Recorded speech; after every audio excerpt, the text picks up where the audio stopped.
La mission de prospection chinoise sur les aménagements hydro-agricoles au Burkina est terminée. C'est un tour de terrain de certaines réalisations soutenues il n'y a pas longtemps par Taïwan. La délégation d'experts chinois revenue à Ouagadougou a signé hier avec le ministre de l'Agriculture un procès verbal d'entretien. Ce protocole d'accord définit les aides que la Chine devrait apporter prochainement au Burkina pour développer son agriculture. Reportage Moussa Ouedraogo, Bouma Ernest Nebié.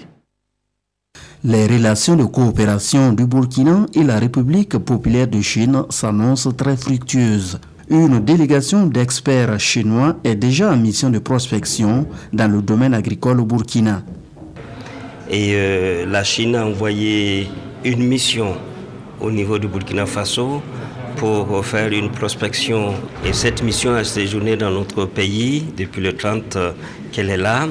Et elle a visité le terrain et voir ce qui se faisait par l'autre Chine et a pris des engagements pour nous accompagner à ce qu'il n'y ait pas de rupture dans ce qui se faisait par le passé, mais aussi de voir dans quelle mesure nous pouvons avoir une coopération qui mette l'accent sur la production agricole et pour nous accompagner justement à ce que nous puissions augmenter les volumes de production en riz et mécaniser notre agriculture dans tous les secteurs possibles et aller à la transformation et à la commercialisation.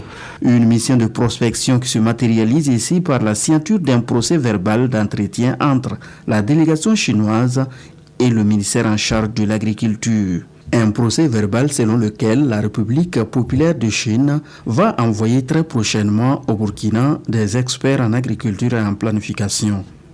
Elle va également recevoir des cadres et des techniciens burkinabés dans le domaine agricole pour une formation d'une année. La Chine s'engage également, à travers la signature de ce procès verbal, à octroyer au Burkina Faso des machines agricoles, 2 pièces de rechange, des engrais et des semences, le tout estimé à 1,6 milliard de francs CFA.